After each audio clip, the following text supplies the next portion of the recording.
You ever write a piece of code, hit run, and just kind of trust that it works?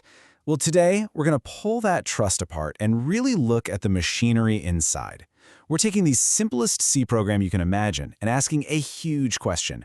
What is the computer really doing behind the scenes? Okay, let's get into it. And here it is, the classic hello world. For so many of us, this was the very first spell we ever typed, the magic words that made the machine talk back to us. I mean, it looks so simple, right? Almost trivial. But don't let that fool you. Packed into these few lines is an absolutely incredible journey, from human thought to pure machine action. And yeah, that's the big question for today. When you hit compile and then run, you're not just, firing off a single command.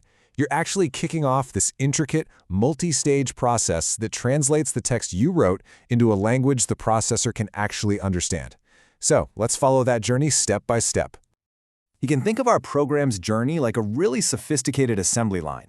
It starts off as raw source code, that's our blueprint, and it passes through several different stages of refinement before it becomes a finished, executable product.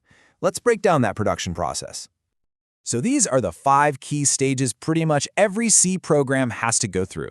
It all starts with pre-processing, then it moves to compiling, then assembling, after that linking, and finally loading. Each one of these steps transforms the code, methodically getting it ready to be understood and executed by the actual hardware. Okay, so first up is the preprocessor. Think of this as the prep cook in our kitchen. That line, #include standard input/output.h, is a directive. It's basically telling the preprocessor, hey, go find that standard input/output header file and just paste its entire contents right here at the top of my code. This brings in all the necessary blueprints, like the one for our printf function, before the real work even begins. Next up, the compiler acts like a master translator. It scans your code, meticulously, looking for any syntax errors, a misplaced semicolon, a typo, and it will stop you cold if it finds one.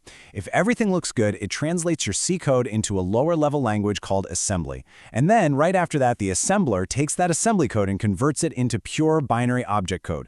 The raw ones and zeros the processor actually understands and saves it in what's called an object file. So at this point, our object code knows what it wants to do, print hello world, but it doesn't quite know how to do it yet. That's the linker's job. The linker goes out, finds the precompiled library code for that printf function, and connects it to our object file, bundling everything up into a single, complete executable file. Then finally, when you go to run it, the operating system's loader takes this file, finds an open spot in your computer's RAM, puts it there, and tells the CPU, okay, start right here. So our program is now loaded and it's alive in memory. But RAM isn't just one big messy drawer. No, it's a highly organized cabinet with different compartments, and our program gets neatly arranged into a specific layout we call a memory map. So let's take a look at what that map looks like. All right, so the first piece of this map is the text segment. This is where the actual machine code instructions from our program are stored. And here's a crucial safety feature. This area is typically set to read only. This is super important because it prevents the program from accidentally or maliciously overwriting its own instructions while it's running, which you can imagine would be totally catastrophic. Now, below that text segment, we have some space specifically for data. This gets split into 2 parts. The initialized data segment holds any global or static variables that you've already given a starting value to in your code. The BSS segment, on the other hand, is for global and static variables that you declared but didn't give a value to. The cool part is, the system just helpfully fills this whole area with zeros before your program even starts. All right, now let's talk about the 2 dynamic workhorses of your program's memory, the stack and the heap. The stack is this super efficient last-in, first-out structure that automatically manages function calls and all your local variables.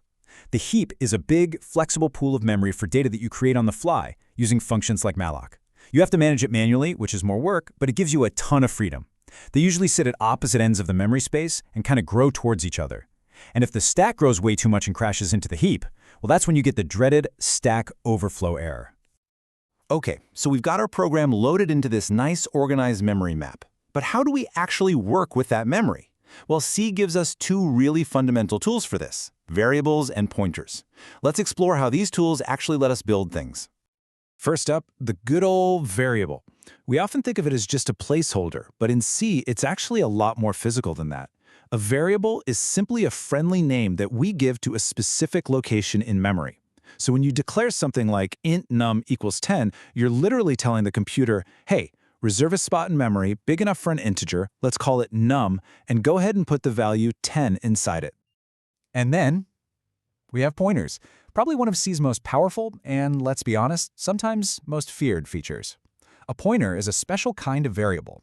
Instead of holding a value like 10 or the letter A, it holds a memory address. It's like having a variable that doesn't tell you what's in a box, but instead gives you the precise GPS coordinates to find that box in the giant warehouse that is your computer's memory. So, okay, why are pointers such a big deal? This slide is a perfect example. Pass by value means you send a copy of your data to a function. It's safe, sure, the original is untouched, but if you're copying a huge chunk of data, it's slow and it wastes memory. But with pass by reference, you use a pointer to send the variable's actual address. Now the function can directly access and modify the original data. This isn't just more efficient, it's the only way for a function to make lasting changes to the data it's given. This kind of direct control is what makes C so incredibly fast. You know, a program isn't just about storing data and moving it around. It's got to be dynamic, right? It needs to make decisions, react to different situations, and do tasks over and over again. And all of this is handled by C's control flow statements. To make decisions, we use conditionals. An if-else statement is really the most fundamental crossroads in your code.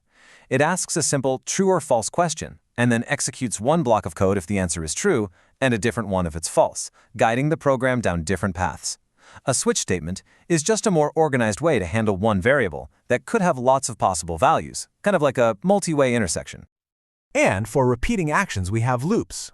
Instead of writing the same line of code 100 times, you can just put it inside a loop and tell it to run 100 times.